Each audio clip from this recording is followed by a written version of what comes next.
Hey guys, what's up? This is me, Sean from treasure.webs.com and youtube.com Sehinpete. Today we're going to do a little bit of a different segment today. This is going to be a review of shoes.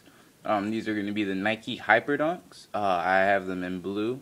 You can see here, this is sort of a, I believe that they call it royal blue. And I also have them here in a blue and white fashion. These have a little bit of a scuff mark on them, so that's why I'm not using these to be reviewed today. And comparison between that and these Hyperfuses, Nike Hyperfuses. I also happen to have another pair of Nikes right there. These cost me about $90, and then I have a pair of Adidas basketball shoes downstairs. So you guys can tell I'm a basketball player. So anyways, you guys can see, I'm not going to really go over the real specky stuff with you guys, like I would do with phones, because if you were to go to pretty much any Nike outlet and get their basketball shoe specialist or one of their shoe specialists, they can go on literally for about 10-15 minutes on all the hyper dash whatever technologies that are included in their basketball shoes, especially these. These two are the highest end basketball shoes that Nike sells, and they're basically there's big differences in the shoes, and one is that this is more of a high top shoe. It's more of a low top shoe. This is mainly for your guards, your point guard, shooting guard, maybe a small forward. Actually, yes, definitely a small forward. LeBron James's shoe is basically based off of this Hyperfuse technology shoe, the technology in the shoe. And so small forward, guard, including your point guard and your shooting guard. And then the Hyperdunks are mainly for all the players, but definitely for your centers and your power forwards, so your big men, basically. But really, the only thing is ankle support, really, that differentiates the shoes for the different positions. So typically, if you're to have a good, strong ankle brace with you, you should be able to wear either shoe, depending on what position you are. So potentially, if you have a good ankle brace on, a center could wear Hyperfuses, or if your ankles are pretty strong, you could still wear Hyperfuses without an ankle brace. So anyways, let's get down to it. These are both right foots right here. I've been comparing them with a pair of Nike socks on.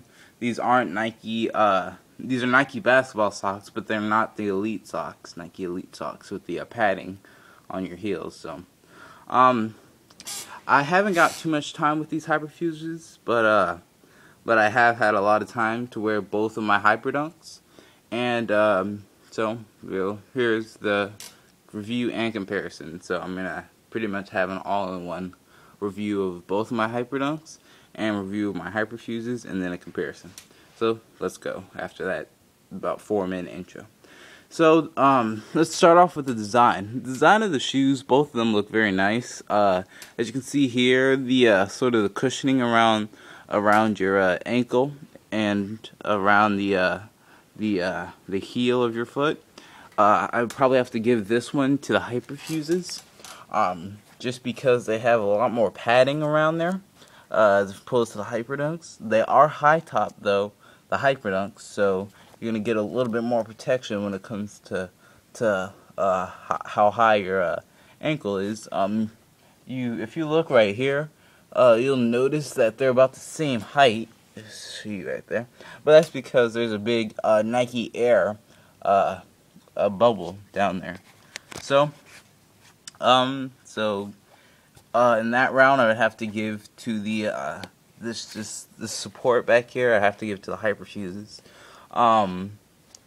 In terms of weight, the Hyperfuses weigh, and let me get my exact specifications here. The Hyperfuses, excuse me, let's start with the Hyperdunks. The Hyperdunks happen to weigh a pretty pretty light in terms of the size 9, which is the smallest shoe size for this. They weigh 11.6 ounces, so that's very, very light. Nike says 11.5, but it's actually 11.6 if you were to weigh it on a scale.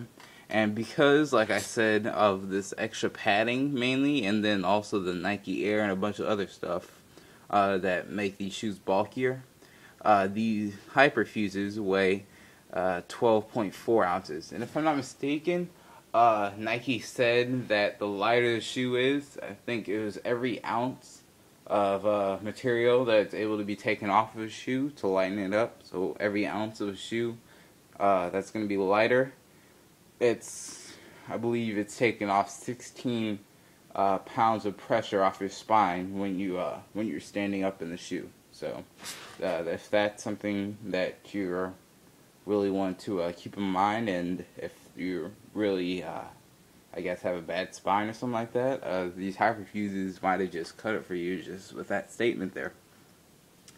Something that they both use now, they both use the Flywire technology. Let's see if I can find it on here.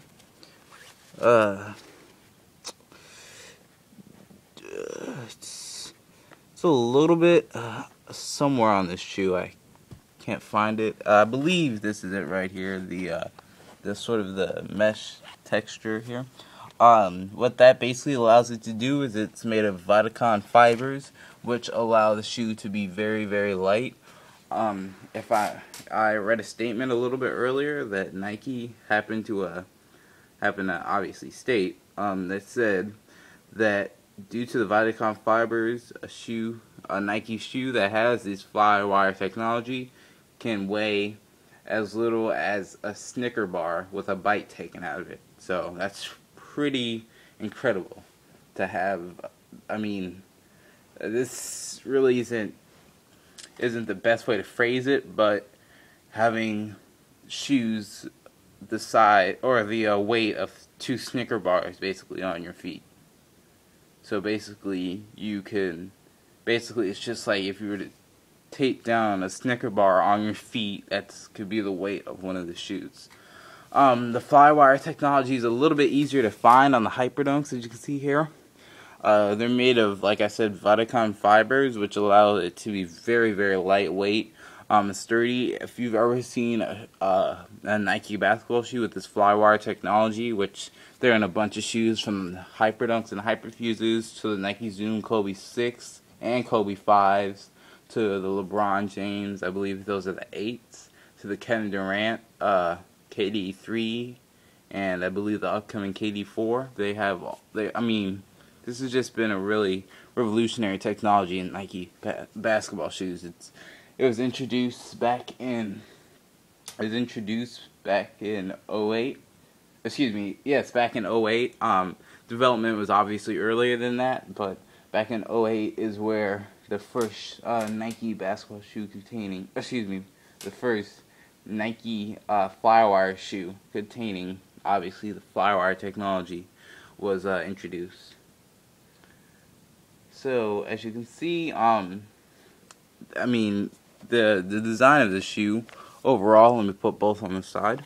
They look very stylish. They both come in several different colors.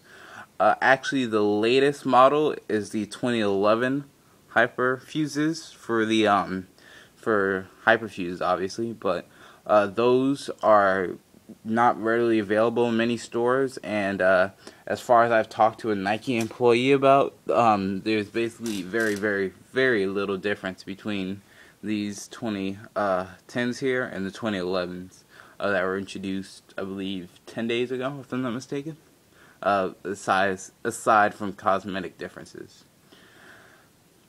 You can see that both shoes look very nice on the side, and this, just the design and pure look and aesthetic, just the design now, because both shoes come in numerous different colors other than this, and these are just the 2 colors that I happen to have. I probably have to go with the design of the Hyperdunks, just because of the sort of the angular look and the shapes introduced in this shoe. So anyways, this is me, Sean from TechRadioWebs.com. You need to come to Sehinpete, and this is part 1 of my